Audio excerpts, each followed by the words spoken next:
All right. Next up is Tobias Ruck of Be.Cash, who's going to tell us about Be.Cash plus Saipan, the Bitcoin Cash game changer. Yes, that is true.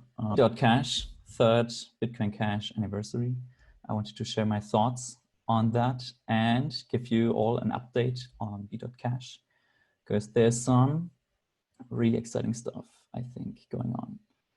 So what is Be.Cash? Be.Cash is essentially, we provide a payment card which allows you to spend your money with Bitcoin Cash over like traditional payment, over like card payments, which everybody's used to.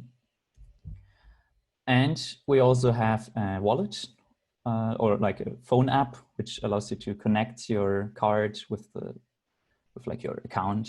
You can actually connect multiple phones or multiple cards and whatnot to your app.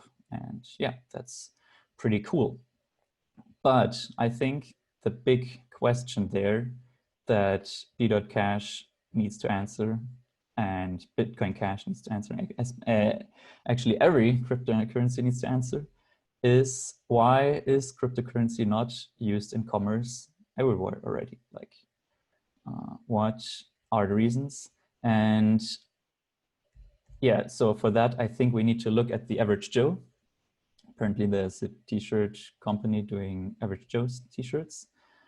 And for that, we need to figure out which problems they have and to solve them. That's number one. But also, we need to meet the expectations. So if we just like, I mean, HP already invented the touchscreen like a long time ago, but it didn't take off because it didn't really meet the expectations of the users. So we have to keep those two in mind. And let's start with solve problems.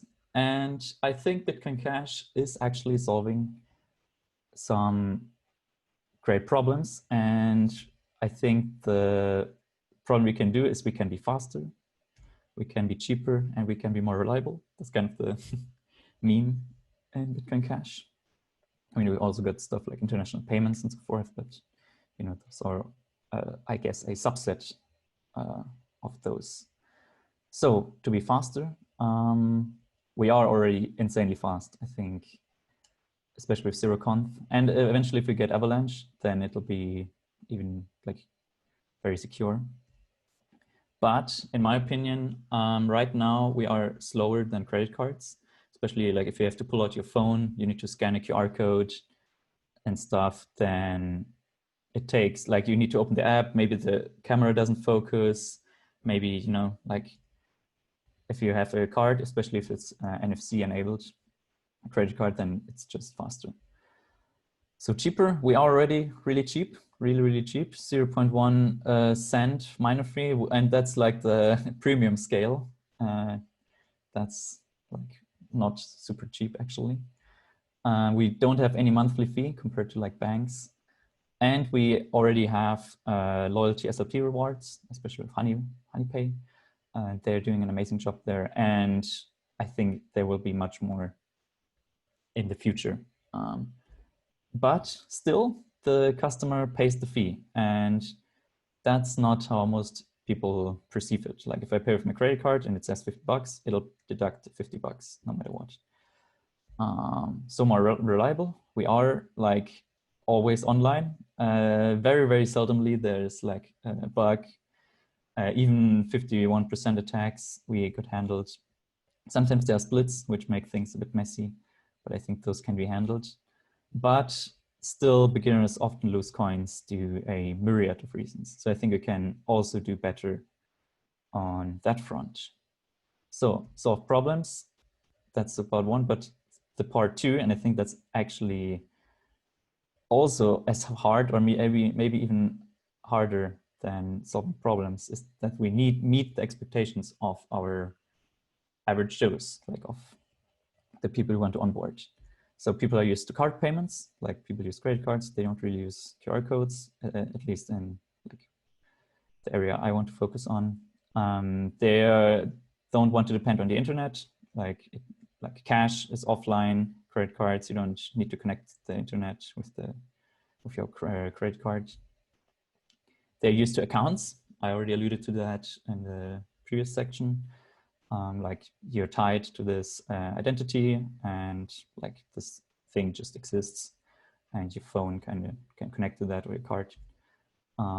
They're used to decimal numbers, actually. Like I wanted to show my credit card, but that would be kind of insecure, but it literally only has like either human readable text or decimal numbers, none of this hexadecimal kind of stuff, which people aren't really used to.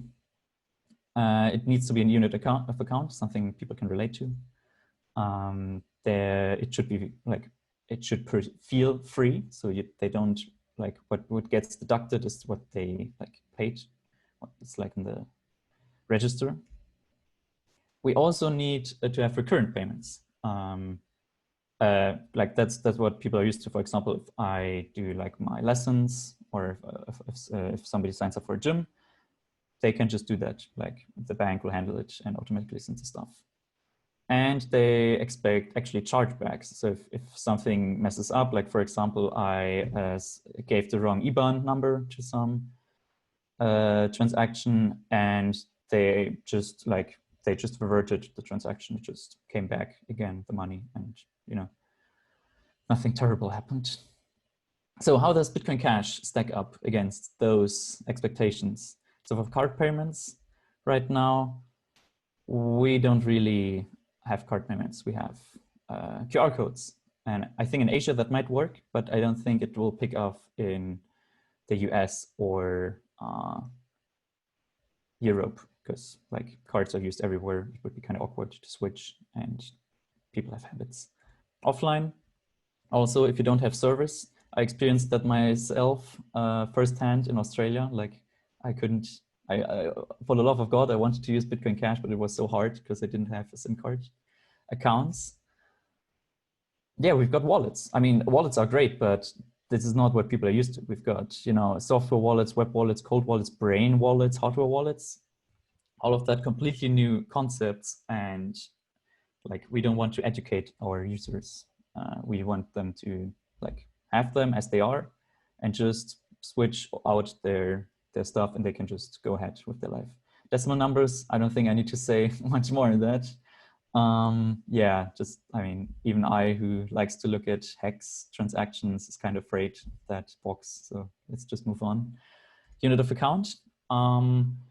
If you ask people what is the price of US dollar, they will be like, okay, yeah, it's like $1 what you're asking. But if you ask people what's like the price of BCH, they will say like, it's, I don't know, right now it's, I think it's just checked, $309 US. So the unit of account for them is US dollars. For me, it's euro, but you get the idea.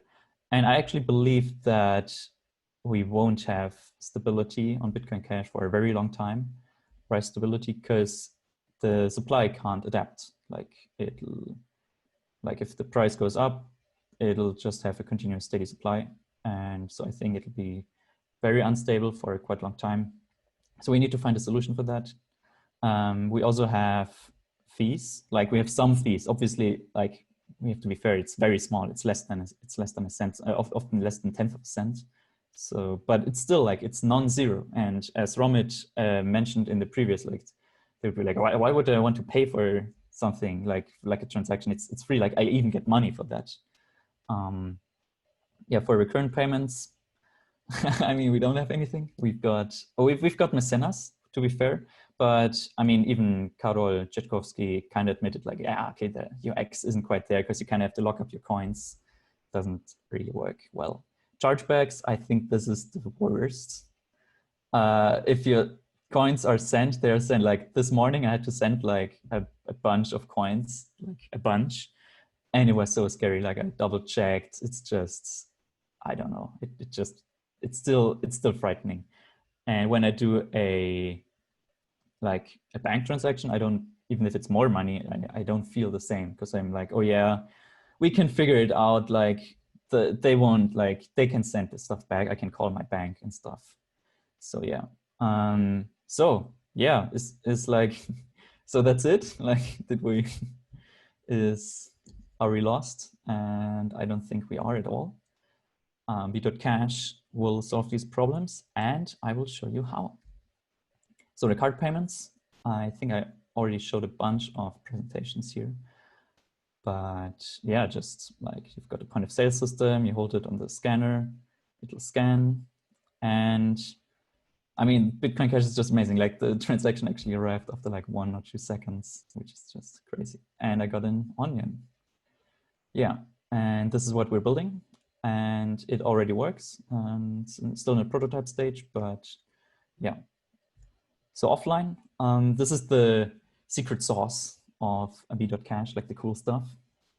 And this is the first smart contract we had. This is actually open source, so you can try it out for yourself. And yeah, it just allows offline payments. Like that's what it does. And Be.Cash is developing something called Iguana, which is a tool for developing like super optimized smart contracts. And with this tool, we can just be more productive. Like we can see the stack and stuff. It's also more secure because it adds more constraints. And this way we can add more features because like we're more productive. We can focus on features instead of, fixing some pre-match stuff. This means we can, like one of those features is that we can connect up to 8 devices onto one smart contract, which makes it feel like an account. This is why I mentioned account. So imagine you have like $100 locked in a Be.Cash smart contract. Then you can have like all these different devices connected to it. All of them can spend them independently. They can be cards. They can be. They don't have to be online. Like none of them have to be online. They just, of course, when you log in, you have to be online once. And yeah, so that like connecting to that UTXO is kind of like logging in. So it feels much more similar to the experience people are used to. There's still some, rough edges. For example, you probably need to have NFC or QR codes to log in. But I think people that use WhatsApp Web, for example, they are kind of used to, scanning a QR code to log in. So I think that should be definitely fine. So decimal numbers. For that, we will use something called cash numbers. And on the card, like each card has a cash number, and that is actually an SLP NFT token, so a non-fungible token. So each number, you can like have that as a thing on the SLP chain as an SLP token. And you can send it around to, different address and stuff. How am I on the time? Oh, I'm very good on the time. Maybe you can even do some questions. Yeah, it can be sent to a different address. So like if something changes, then you can still keep your own phone number. For example, I'm switching my SIM card all the time, but I still can keep my phone number. And it would be great if we can do that with cash numbers too. And we can, because it's just a token. You can send it around. I mean, you might even sell it, I guess. I hope there won't be like too much of a market for that, but that's what we're building. So unit of account, there's a super amazing thing on Bitcoin Cash, and I'm a very great fan of that. And it's USDH done by Honest Note, and its price is basically $1 US. Like it's pegged to that. You can always redeem 1 USDH for $1 US. Yeah, and we use it on Be.Cash. This is what we're doing. Let me actually get a drink. And yeah, and there's actually a API for USDH. It allows some really cool stuff. Like you can connect your bank account to that API, and Be.Cash will integrate that API. Like it'll just hook up to that API. You don't need to sign up to any other app. Like obviously you need your bank, but that's kind of a given. But once you connect your bank to your Be.Cash app, then you can just withdraw and redeem money within that bank. I mean, you need to go through the KYC within the app, but after that, you can just be there. You don't need to sign up to Kraken.com or something like that. You're good. And I think this is absolutely essential. And I'm such a big fan of the USDH guys. Like just the fact that this exists is already really, really cool. So no fee. No fee. Right now in Bitcoin Cash, the customer pays the fee. And that's problematic for two reasons. So first, like for the customer, it feels like they're paying more than if they were paying with cash or credit card. So it's already like a very slight down, like, okay, yeah, so it's more expensive than using credit cards. So why would I ever use this except for ideological reasons?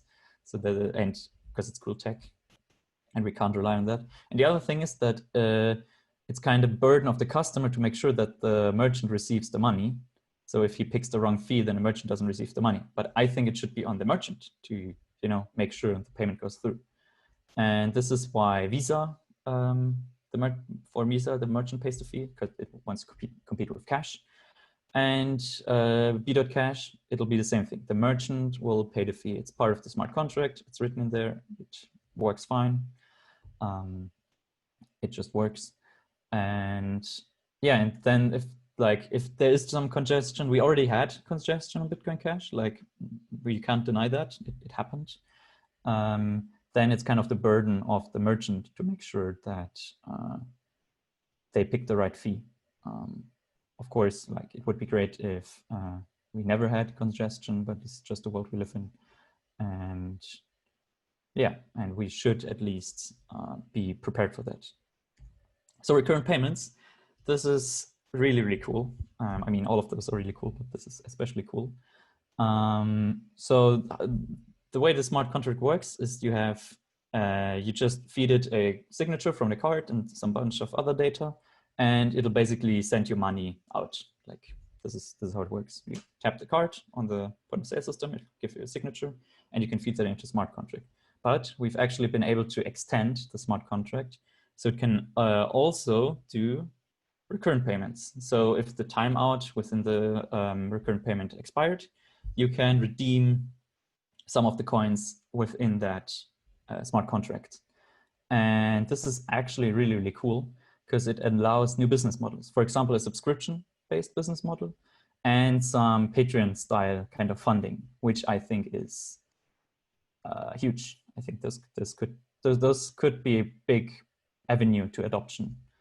So for example, for subscriptions, we can have some kind of premium accounts. For example, I use YouTube Premium. Okay, you can hate me on that, but I do. And because like it removes the ads, and we can use that for other platforms, maybe some social network kind of stuff where it's like just the cool kids and you pay a monthly fee for that, and the wallet handles it automatically. Like you don't have to do anything except do the initial like stamp of approval, basically.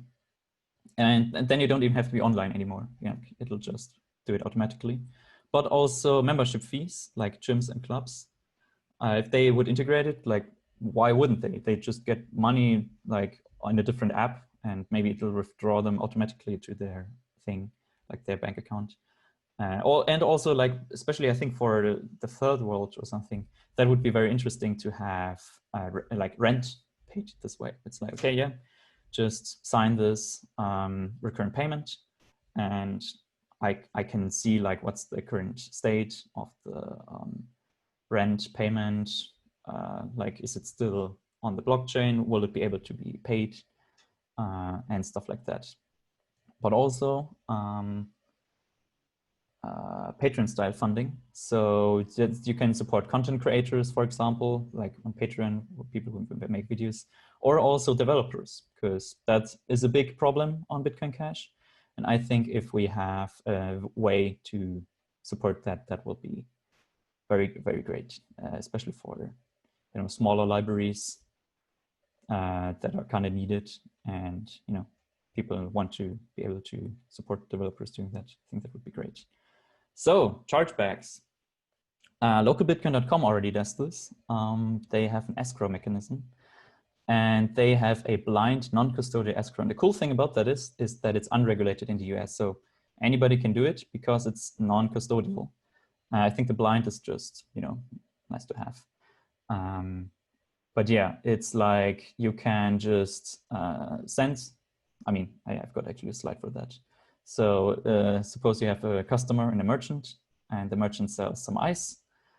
Then instead of the customer sending the money directly to the merchant, they actually send it to an escrow smart contract. So let's say ice costs $5. I don't know, maybe in California or something. Then they put it into a smart contract. The merchant will see, oh yeah, okay, it's put in a smart contract. They can hand over the ice cream. In German, we say ice.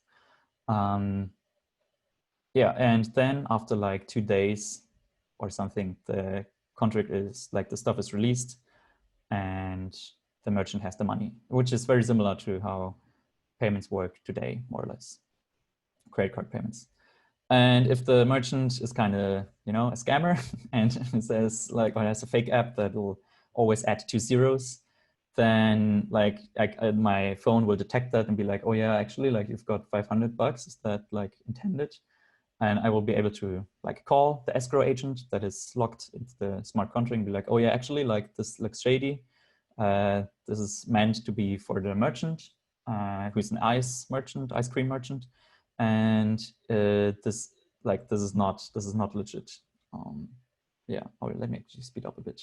And then they just send it back, the 500. Like the escrow releases the funds back and the merchant, you know, gets probably on a blacklist or something. I don't know. And what's actually kind of cool is that this is actually part of the second paragraph of the white paper. So we have the abstract first paragraph and then the second paragraph. Routine escrow mechanisms could easily be implemented to protect buyers. So this is what we will do. And this is already what has been done on local.bitcoin.com. And we will extend that to Be.Cash, at least for a spending limit. So if you're like over a certain amount, then Be.Cash being like, oh yeah, actually you only meant to spend like $1,000 today, and we will send the money back to you because this is like you configured it this way. And then the merchant will get a notification like payment failed and stuff. Yeah, because I mean that's kind of objective. So second question, where to start with adoption? And that took me a long time to figure out, but I've got an answer, and it is Saipan in the Northern Mariana Islands in the USA. It's a pretty small island in the middle of the Pacific, but it's kind of cute. And I will tell you why. I mean, why I'm going there. Yeah. So first of all, it has English and it has the US dollar. So I only speak German and English and a little bit of Latin, I guess. It's even less Japanese, I guess. And so that's very important that it's English. And the fact that it's US dollar means that we can use like the whole stablecoin ecosystem without a problem. It has very friendly regulations, like it's not part of US regulations, or many regulations don't apply. There's this crypto frontier community already. So just like there's this free state project in New Hampshire, there's the crypto frontier community who's more focused on crypto than, you know, I mean, it's focused on crypto basically, and get adoption on Saipan. So it's a natural fit, a natural ally for Be.Cash. Cards are commonplace because this is not ever the case. Like in, for example, Latin America, people don't use cards all the time. They use it quite frequently, actually, and especially there's a lot of money generated in that market, but it's not as commonplace as in the US, where they're kind of ubiquitous. It's a good bridge to Asia. In Asia, like there are already a lot of there's a lot of crypto stuff happening. It's a kind of an untapped market, and yeah, it's kind of nearby, not too many hours away and stuff. Visas are pretty simple. There's like the CW1 visa, and actually 50% of the population are not citizens of the United States, because like that's just such a immigrant-friendly country. And that's obviously good for me because I would be one of those people, and to get more like talent. And like on the same vein, it's like it's RS exempt, so we don't need to pay high taxes for that, which is great for a startup, because if you pay lower taxes, I mean, I'm there to say taxation is theft, so that's great. I mean, they've got local taxes, but that's still okay. And also, since it's a very small country, it only has 52,000 people, we do have a we can have a large political impact. Like just imagine like 100 or even 1,000 crypto frontier people joining Saipan, then we can make really cool legislation friendly for crypto. I think that would be just awesome. And like if we run the numbers, 52,000 people, they have a GDP of a bit over $1 billion. If Be.Cash is able to take over like 10% of the GDP, which might be realistic, like doing basically full adoption, maybe cash or some other stuff, then this will be 100 million of volume. And if we charge like 1% of a fee, then this will already be like 1 million like yearly profit, if like, yeah, or revenue, whatever, however you set the fee. And that's pretty good for a startup. Like that's a really good starting point. And it's pretty easy to get like a local monopoly. Like if we were to start in, say, California, then like there would be very tough competition, very hard to get a monopoly.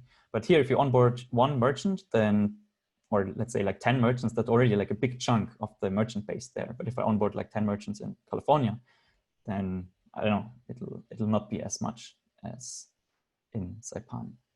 Yeah. And also it's pretty, like it's a very pretty island. This is the Pacific. This is some other view of the Pacific. It's a good place. And this is where I'm going. Like flights aren't booked yet, but they will be soon. And I hope you will be able to at least come for conferences on there. Like maybe do a BCH Island conference where you can go there, spend crypto, spend your Bitcoin Cash, spend your USDH, have really nice beach parties. I think that would be awesome. I think I'm out of time, but that is absolutely perfect because this is my last slide. So George, you can come back and roast me and my idea or something. Yeah, we've talked about your about Be.Cash a lot. I think it's very interesting. I am skeptical about doing it on an island, but I think that Saipan has a lot going for it. So yeah, it's like a sandbox, like, you know, it's to basically build up from there. So I think it's actually kind of good that it's so small because it's easier to, you know, gain market share quickly, and then it's much easier to get like venture capital and then move on to like stuff like Colombia, the Philippines, maybe even crazy countries like California, but let's see. Yeah, I mean, you know, you could probably pitch local political leaders on being, you know, like a showcase, or and business leaders. But if you could pay your taxes in crypto, like that would be really cool. And I think that is what Crypto Frontier and Be.Cash eventually wants to enable. Awesome. I know you've been working super hard on this. Very impressive. Thank you so much, Tobias. Thank you. How do I turn this off? Can you turn me off? I think my cursor is gone. I'm still trying to figure out this internet stuff. Okay, I stopped it. Yeah. There we go. Am I gone? Yeah. Okay. Yeah. Do you see my WhatsApp? Sharing. No. All right, Tobias Ruck, Be.Cash. Check out his website, Be.Cash. He's got a. Wait, we actually got a giveaway. So go to Be.Cash and you can just sign up there. You can get a phone and one of those slick cards. I wanted to do more demos. We already got one demo before, but you can see a lot of demos on the website. You can also win a T-shirt. We're printing cool Be.Cash T-shirts. Those will be available at some point for the crowdfunding. And also we got 3 products that I can't release yet, but they are super cool. And you will be able to get one of those from the giveaway. And I think you will find that very exciting. And I can't wait to release those, actually. Like, that would be super cool. Super cool. All right. Thank you, Tobias. Thanks so much for having me. Bye. It's my pleasure.